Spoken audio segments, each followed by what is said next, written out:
A nuestros amigos, un cordial saludo para ustedes. Vamos a predicar un tema. Voy a escoger un versículo que creo que es muy conocido en Romanos, capítulo 1, versículo número 16. Por quienes leen la Biblia, ¿no? Obviamente que si uno no la lee, pues ningún texto es conocido. Pero me imagino que nosotros sí, ¿no? Para nosotros este texto es bien conocido. En mi caso lo recuerdo desde chiquito, ¿no? O desde que estaba pues en escuela dominical. Fue uno de los textos que nos enseñaron. Y de ahí vamos a tomar entonces un tema que lo vamos a... Voy a hablar más bien como del concepto de salvación. Y el concepto de salvación de Romanos, de la carta del apóstol Pablo a los Romanos. El apóstol Pablo dice: porque no me avergüenzo del evangelio, porque es poder de Dios. ¿Para qué? Para salvación. Así que el evangelio es un poder que se traduce en salvación a todo aquel que cree, a todos, amén. Al judío primeramente y también al griego. Pero la Biblia dice claramente que la finalidad de la predicación del evangelio es la salvación, porque el evangelio tiene el poder de salvar.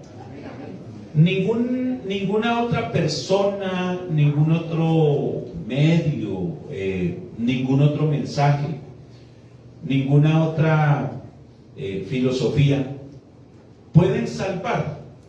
Es decir, la salvación le pertenece a Dios. Ese es un hecho que es en este caso innegable.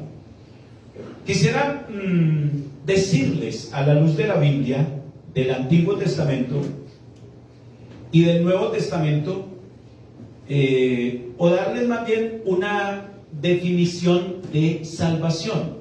Porque a veces, claro, uno le dice a las personas: usted necesita salvarse, debe salvarse, busque la salvación.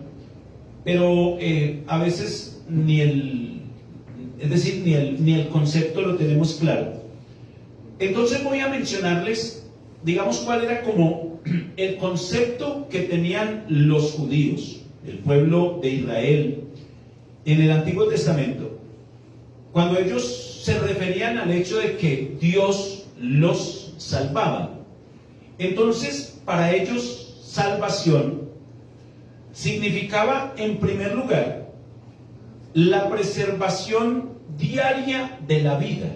Es decir, cuando ellos ya terminaban la faena, el día, y entonces estaban para acostarse, ellos oraban y decían: Señor, gracias porque me salvaste.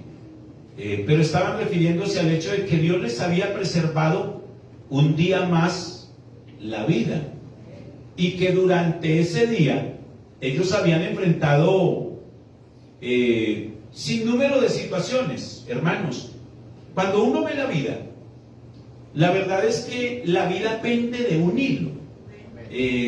Uno se mueve.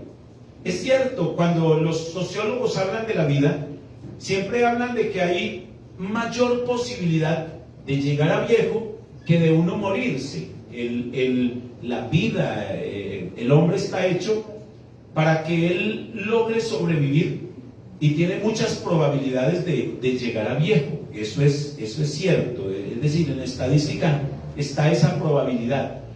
Sin embargo, la vida presenta una serie de accidentes, ¿no? de situaciones desencadenantes que nosotros no manejamos. No sé si a usted en algún momento le ha ocurrido que ha visto un accidente y que si usted hubiera pasado 2 segundos antes le había tocado a usted, o cayó algo y usted hace un minutico pasó. Creo que todos hemos tenido esa experiencia. Recuerdo que cuando yo estaba en Chipre, en Manizales, en la obra misionera es decir, la iglesia que abrimos allá, yo con mi esposa fuimos a salir, nos demoramos, salimos y luego me devolví, no recuerdo, lo cierto es que tuvimos un pequeño contratiempo. Cuando ya tomamos la vía de Chipre, porque íbamos a pie, porque el centro está relativamente cerca, adelante, es decir, por un lado pasó un carro y ahí a los 50 metros se volcó, se metió al andén, fue una cosa terrible. Y entonces yo pensaba, si no hubiera tenido ese contratiempo, si no me hubiera devuelto un segundo y nos hubiera cogido un momentico la tarde, ahí habíamos quedado, porque 50 metros más o menos fue el tiempo que nosotros perdimos. Entonces uno se va dando cuenta que la vida siempre es una... es decir, uno tiene el optimismo, ¿no?, de que va a volver bien a casa, pero la vida tiene esas situaciones. Por eso para el judío salvación era eso, es: Señor, gracias porque hoy pude haber muerto, porque hoy algo me pudo haber pasado, pero tú hasta aquí has preservado mi vida. Así que en el Antiguo Testamento salvación significaba la preservación diaria de la vida. En segundo lugar, para un judío, salvación significaba liberación de los enemigos. Cuando ustedes leen la Biblia se dan cuenta que Israel, es decir, la nación que conocemos hoy, era una nación igual de rodeada bueno, ellos nadie los ha querido, la verdad. Siempre han tenido enemigos. Si usted lee la historia de la guerra de los judíos, las guerras de los judíos, ustedes se dan cuenta en la actualidad que ellos están en un territorio donde nadie los quiere. Los libaneses, los jordanos, aquí al sur están los mismos palestinos, a este lado están los Arabia Saudita, abajo está Egipto, es decir, y ninguno lo quiere, ninguno. Pero ese no es un problema de ahora, siempre históricamente ha sido un problema. Entonces la Biblia dice que la manera como a veces Dios castigaba al pueblo era enviándole naciones enemigas. Pero cuando ellos estaban bien con Dios y una nación enemiga venía y Dios les daba la victoria, entonces ellos cantaban a Dios y daban gracias, porque para ellos la salvación significaba la liberación de los enemigos. También para los judíos, salvación significaba la sanidad de las enfermedades, es decir, superar una enfermedad. La Biblia pues no registra de pronto una pandemia como la que vivimos recientemente, pero ellos tuvieron sus épocas, ¿no?, de enfermedades, de situaciones. Y entonces ser sobreviviente, hermanos, aunque somos millones, pero en realidad después de esta pandemia, hoy estaban ya terminando en Colombia, cerrando con ese ciclo de la pandemia donde, bueno, no recuerdo el término, es decir, ya se cerró. Obviamente queda el cuidado, que es lo que siempre recomienda, pero cuando uno se da cuenta, uno termina diciendo: hombre, realmente somos sobrevivientes de una pandemia. Así que usted a sus nietos le puede contar, mire, es decir, personalmente a mí me dio el COVID. Entonces, cuando uno está en esa situación, entonces cuando a mí me dio el COVID, había pasado ya de todo en el mundo, muertos los muchachos, y que se asfixió, y que no, que lo llevaron a la UCI y allá le dijeron chao, y después no le entregaron sino una cajita ahí con cenizas, porque ya nunca lo volvió a ver. Es una historia desgarradora, dura, difícil, y cuando uno está en esa situación, uno siempre tiene miedo. Es decir, yo tengo la confianza que Dios me puede sanar, pero también sé que me puedo complicar. Entonces uno pende ahí como estoy ahí estoy estable, pero en un ratico yo me puedo complicar. Y algunos se complicaron. Yo recuerdo que nosotros tuvimos varios compañeritos complicadísimos, el hermano Ezequiel, el hermano José Arcángel Peñuela, yo tuve un diácono y la esposa mal, pero ya, es decir, donde finalmente Dios intervino. Pero entonces cuando uno sale de una situación de una enfermedad, entonces para un judío eso también era, bueno, el Señor me salvó de esta, ¿cierto? Y eso es lo que podemos decir hoy, nos salvamos de esta, por lo menos aquí vamos, hermano, ya que venga lo que venga, creo que por lo menos de esta ya nos salvamos. Así que ese era el concepto de salvación que ellos tenían en el Antiguo Testamento. Ya en el Nuevo Testamento, entonces por medio de Cristo, es decir, la salvación que el hombre recibe no es producto de su capacidad ni de sus obras, no hay exacto, no es un mérito nuestro, sino que siempre en el Nuevo Testamento el medio, el único incluso es Cristo. La Biblia dice en ningún otro, es decir, ni en usted ni en ningún santo, con muchísimo respeto, en ningún otro hay salvación, porque no hay otro nombre bajo el cielo dado a los hombres en el cual nosotros podamos ser salvos.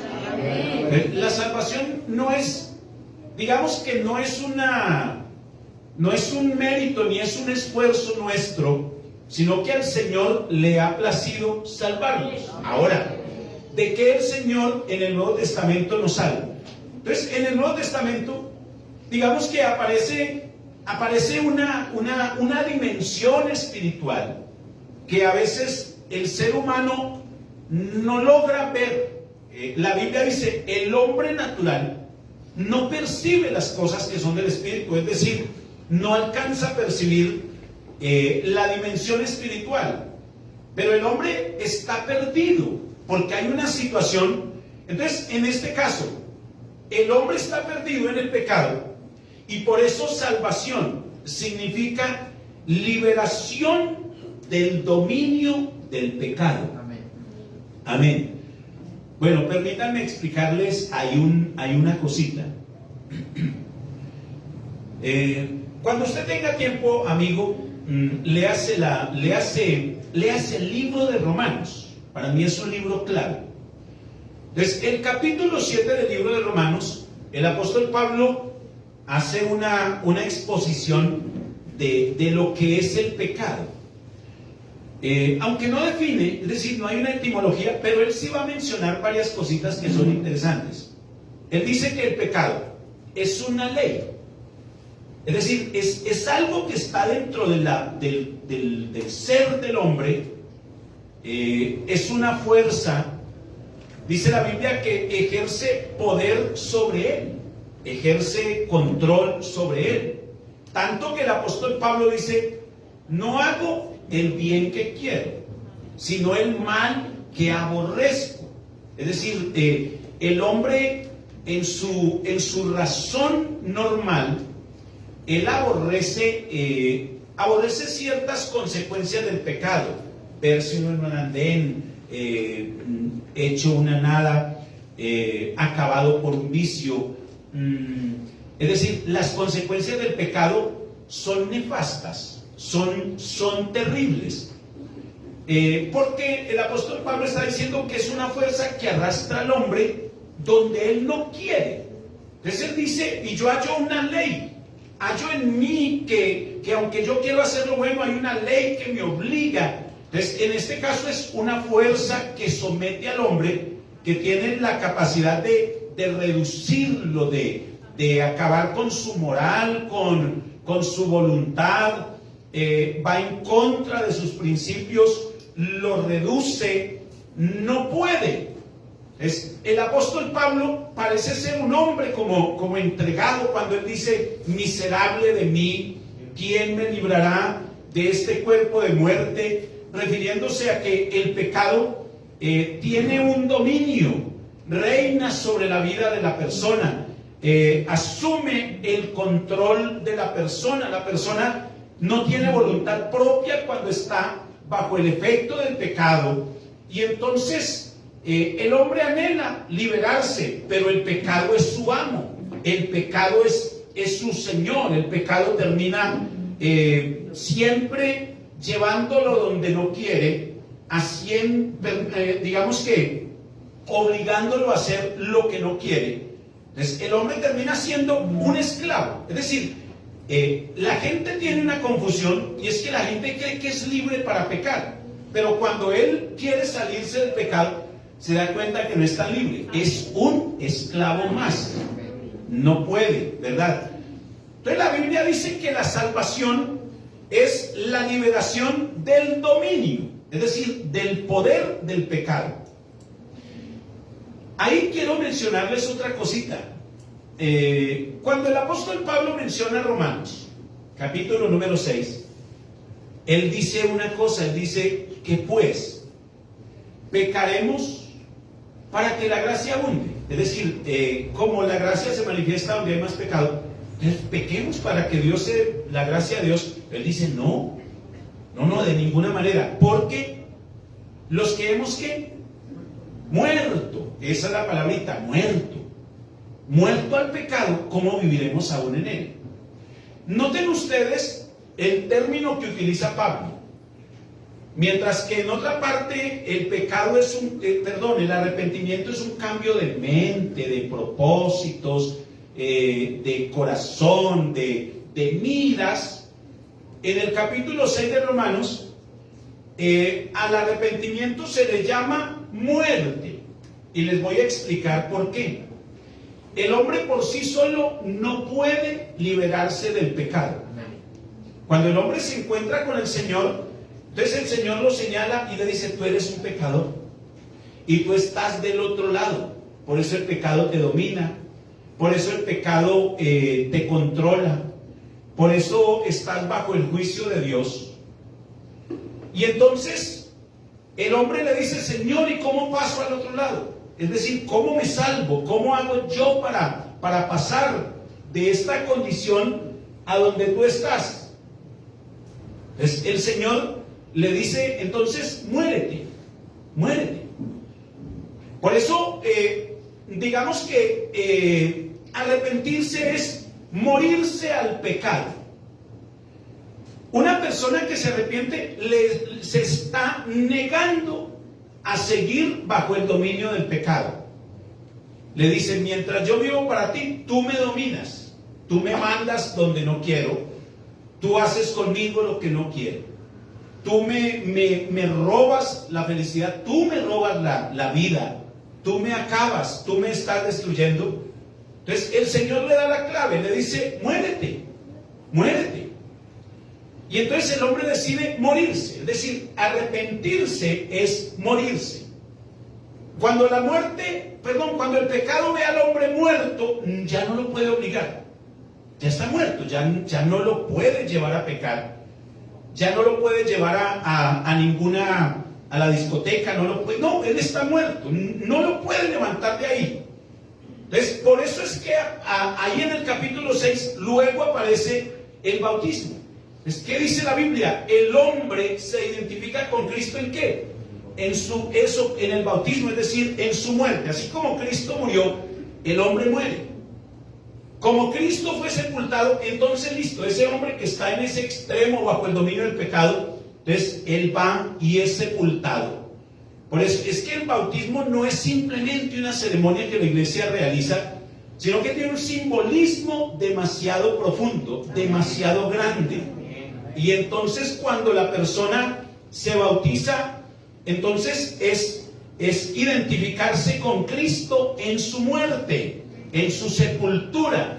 Ya está enterrado, ya está más del otro lado. Pero luego dice la Biblia que así como Cristo resucitó de entre los muertos, así también nosotros resucitamos ¿cómo? Con Él. Amén. Con Él a una vida nueva. Entonces, este pecador que estaba bajo el dominio del pecado, para llegar a pasar al otro lado le tocó morirse. Es la única forma que él tiene. Entonces a eso se le llama liberación del pecado. ¿Qué es salvación? Liberación del pecado. Usted no es salvo mientras no se libere del pecado. Por eso a veces la gente dice, no, pero es que la iglesia es muy exigente, mejor voy a otra parte donde me toleran. Uno se encuentra para todas los gustos, están todos los colores, es decir, todos los mensajes. Pero le digo una cosa, uno podrá ir a otro lugar y seguir con el mismo problema espiritual. Uno puede disfrazar el pecado con cierta religiosidad, con cierta piedad, pero eso no es la solución. Porque la salvación es ante todo liberación del poder y del dominio del pecado. Pablo dice una cosa, dice, no reine pues el pecado en vuestro cuerpo mortal, de modo que lo obedezcáis en sus concupiscencias. Pero noten ustedes, él dice no reine, porque el pecado no reina. Es decir, él ya no tiene el poder, el dominio sobre la vida de aquel que ha resucitado con Cristo. Porque cuando ya resucita, el Señor le dice al pecado, no Señor, ya no te pertenece. Él ya se murió y Él resucitó conmigo, por eso su vida está conmigo, su vida me pertenece, su vida está... y es más, el apóstol Pablo dice una cosa, refiriéndose al bautismo, él dice, los que hemos sido bautizados en Cristo Jesús, ¿qué pasa? ¿De Cristo qué? Estamos revestidos. Es decir, ese pecador que estaba vestido de pecado, ahora cuando el pecado lo va a atacar, él está vestido de Cristo. Y el pecado dice, no, a Cristo sí no lo puedo tentar, a él no lo puedo hacer pecar. Y eso es lo que pasa con el cristiano una vez se entrega al Señor, ya el pecado no tiene parte en él. En el Nuevo Testamento, salvación significa liberación del poder de Satanás. Nosotros no estamos bajo el poder ni bajo el dominio de Satanás. La Biblia dice que el mundo entero está bajo el maligno, es decir, el mundo es como ese ámbito en el que la gente se mueve y ese ámbito está influido por el poder o por la fuerza del mal. Por eso nosotros no tenemos supersticiones. Ay, le van a hacer ¿cómo se llama? Un maleficio. No, usted no se pase por debajo de esa escalera que eso es mala suerte. Se le atravesó un gato y ese gato es negro y usted definitivamente ya. Hermanos, nosotros no tenemos problema con eso. Que el señor ¿cómo se llama? El horóscopo le dice, vístete hoy verde, que eso está en no sé qué con la naturaleza, y nosotros no tenemos problema con eso. Créanme, hermanos, porque es que el maligno no tiene poder sobre la iglesia. La iglesia está en una esfera, porque la Biblia dice que el Señor nos trasladó ¿de qué? De la potestad, del pecado, de las tinieblas, de Satanás. Y entonces nos trasladó ¿a dónde? Al reino, ¿ok? A otra dimensión donde eso no es para nosotros. O sea, usted tiene que vivir la vida tranquilo que eso no le va a ocurrir a usted. Es más, la Biblia dice, aunque bebieren cosa mortífera, no les hará daño. Porque eso es lo que la palabra de Dios dice. Ay, que hermano, que aquí asustan, que mire, que es que ahí siempre han hecho ir la gente de ahí. Uno no tiene problema con eso. Yo realmente nunca he tenido problema con esa situación, porque yo creo que yo tengo al Señor y el poder del Señor es superior al poder de Satanás. Amén.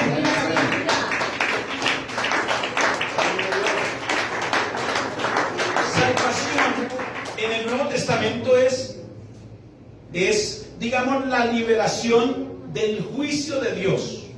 Es decir, todo el que peca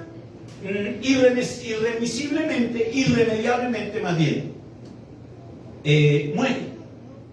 El alma que pecare, esa morirá. Eso no tiene discusión.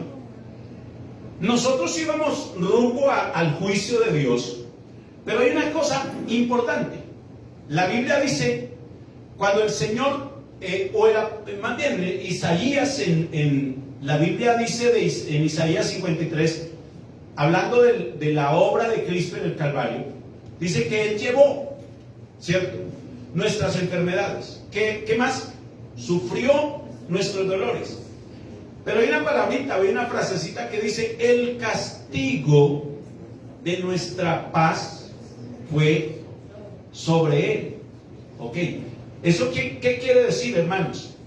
Que realmente nosotros ya fuimos juzgados, pero nosotros fuimos juzgados en Cristo.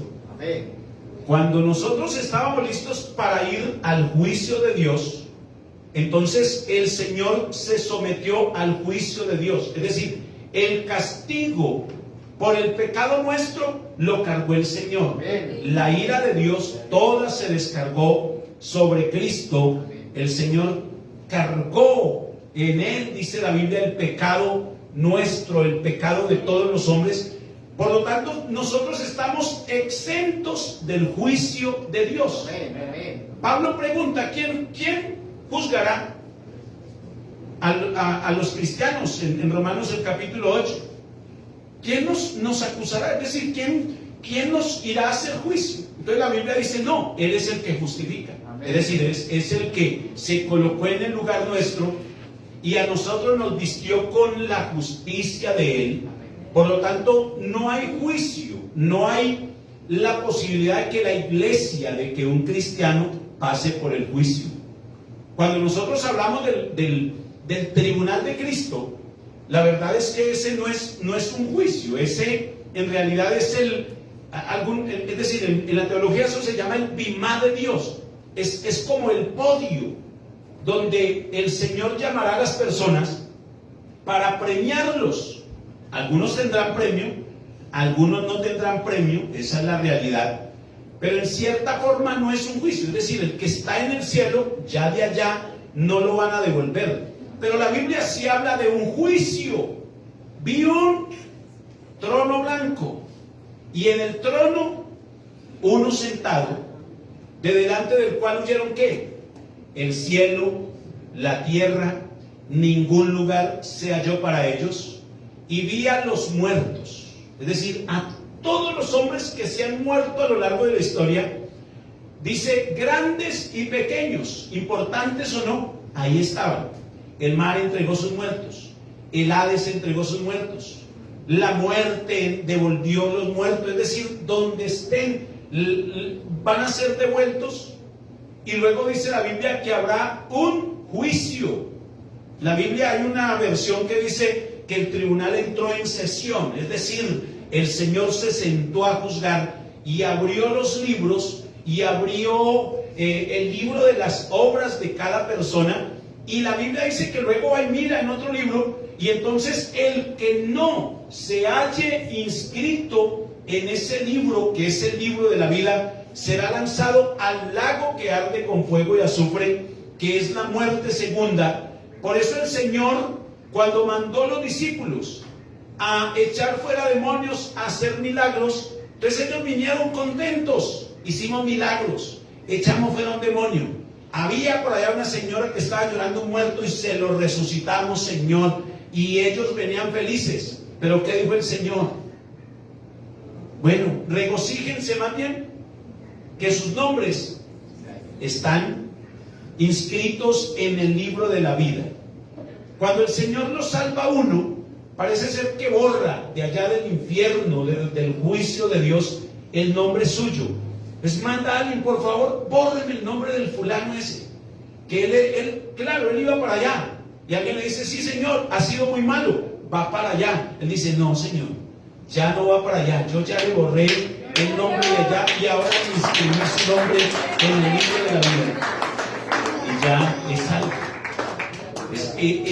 Es decir, nosotros aquí no tenemos como la capacidad de ver cosas, pero realmente, espiritualmente, la persona que se entrega al Señor y que llega a la iglesia, puede ser que siga igual, siga trabajando en lo mismo, siga con la misma situación de vida, pero espiritualmente no es lo mismo. No es lo mismo. Es más, los ángeles no lo ven igual. Los demonios no lo ven igual. Pablo era un hombre perdido, pero cuando él se entregó al Señor, Entonces, cuando los demonios hablaron con aquellas personas que los trataban de sacar del cuerpo de alguien, ellos le dicen a esa gente: a Pablo conocemos, porque los demonios allá saben quién es un perdido y quién no, quién verdaderamente se ha entregado al Señor y quién no. Así que la salvación es la liberación de poderes que dominan al hombre, de fuerzas que gobiernan, del poder de Satanás que atrapa, del juicio, del poder del pecado que va destruyendo y va minando la vida de cualquier hombre, así sea inteligente, intelectual, sea moralmente un hombre de buenas convicciones. El pecado no respeta, porque es una fuerza, pero la salvación, como el apóstol Pablo la plantea, dice la Biblia, el Evangelio tiene un poder para salvar, es decir, para desarraigar al hombre de donde el hombre se encuentra. Aleluya. Por eso el hombre necesita salvación, porque la Biblia dice: por cuanto todos. No, es que yo soy muy bueno. No hay bueno sino solo Cristo. No, pero es que yo no le hago. No, hermano. De todas maneras, aunque usted no le haga algo malo al hombre, el pecado es una imputación, es una condición, le voy a decir, es un estado de vida. Voy a explicarle. La salvación ni siquiera, como la Biblia la plantea, ni siquiera es una pretensión. No lo es. No es que pretendamos ser salvos. No. La Biblia dice: quien nos salvó. La Biblia dice: ninguna condenación hay para los que están en Cristo. Nosotros no estamos buscando a ver si a la final, después de muertos, pues miramos para dónde agarramos, y para abajo o para allá. No. La salvación es un estado de vida. Es decir, el Señor nos salvó.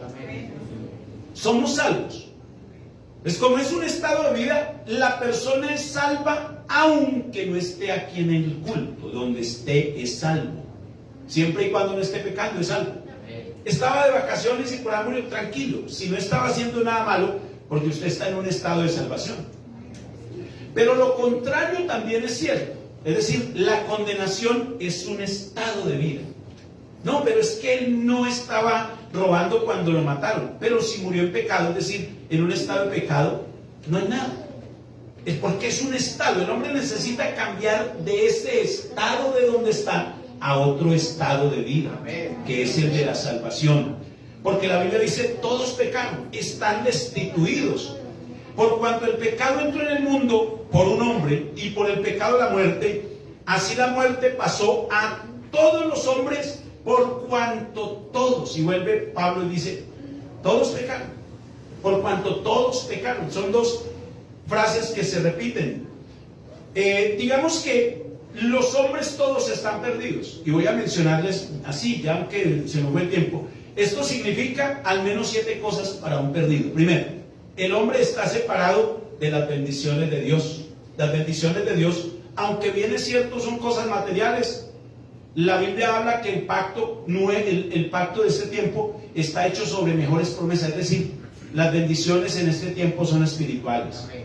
No sentir al Señor es una desgracia, pero yo creo que la mayor bendición es uno poder sentir al Señor, sentir la presencia de Dios. Entonces, el hombre está separado de las bendiciones de Dios. Segundo, el hombre está separado de la paz de Dios. El mundo moral está hecho de tal manera que el que peca no puede ser feliz. La Biblia dice: no hay paz, dijo Dios, para los impíos. El hombre está separado de la santidad de Dios. Por eso el hombre no puede ser santo. Él vive en un estado de oscuridad. No le parece raro lo que está pasando. No le parece, es decir, le parece normal cualquier cosa. Ahora años había una línea muy clara entre lo que era bueno y lo que era malo. Pregúntenle a la gente y a los muchachos de hoy día qué es malo, y ellos no saben, porque la gente ha borrado esa línea entre una cosa y otra. Entonces el hombre está separado de la santidad de Dios. El hombre está separado de la amistad de Dios. Y el hombre está separado del cielo. Pero peor aún, el hombre está separado de la vida eterna. ¿Por qué necesita ser salvo? Por estas razones. Uno necesita tener amistad con Dios. Yo sé que la gente a veces tiene una situación de mucha soledad. Y a veces cuando uno tiene tragedias, pero uno está tan lejos de Dios, uno siente, uno dice, no, ¿cómo le oro? ¿Cómo le pido? ¿Cómo? Pero Dios quiere, la Biblia dice, vuélvete en amistad con Dios y por ello te vendrá bien. Qué bueno que usted de verdad entre en esa amistad con el Señor. Que usted cuando tenga una tragedia, un dolor, yo ayer mencionaba con unas hermanas, les decía, la humanidad vive unas tragedias terribles. Lo que pasó en el Espinal, lo que pasó en Tuluá en estos días, es una desgracia. Es decir, uno levantarse con la noticia de que se quemó su familiar en una celda, por la razón que haya sido, es un dolor. Es un dolor que no lo... Y uno solo, sin tener a nadie y no tener a Dios, es un vacío muy grande. Pero cuando uno tiene al Señor, no es que no tenga problemas, y no es que no tenga tragedias, y no es que no tenga dolores, y no es que no tenga quebrantos, y no tenga sufrimientos, pero el solo hecho de saber que donde yo estoy, está el Señor conmigo, que si son las 2 de la mañana yo tengo una pena, un dolor, una soledad, una tristeza e invoco el nombre del Señor, sé que Él está ahí, sé que Él es mi amigo, sé que Él está de mi lado, sé que precisamente la salvación es eso, es el Señor diciéndole, tú has vivido bajo la sombra de la muerte, tú has vivido bajo la sombra del pecado, tú has vivido bajo el poder del mal, pero cuando te entregues a mí, tú vas a vivir bajo el amparo, bajo mi sombra, bajo mi bendición, bajo mi gracia, bajo mi protección. Eso es lo que el Señor ofrece, es lo que la iglesia predica como salvación. Voy a invitarles a estar en pie. No sé si hay algún amigo esta noche y si hay alguien que quiere entregarse al Señor para que oremos por él, para que usted entienda que frente a la vida siempre hay que tomar decisiones. En la vida siempre hay las lo que llaman como las antítesis, ¿no? Está lo blanco y está lo negro, ¿verdad? Está lo bueno y está lo malo. Pero en relación con el hombre también hay una realidad que es inequívoca. O soy salvo o estoy perdido. No hay otro estado. Y yo quisiera que nosotros, todos los que estamos aquí, de alguna manera nosotros disfrutemos de la salvación. Es más, para eso vino el Señor. La Biblia dice que el diablo viene para matar, para hurtar, pero el Señor a través de la salvación viene para que el hombre la tenga vida y la tenga en abundancia. Vamos a orar por nuestros amigos. Amén. Por favor, levante su mano. Yo quiero que usted ore por su amigo.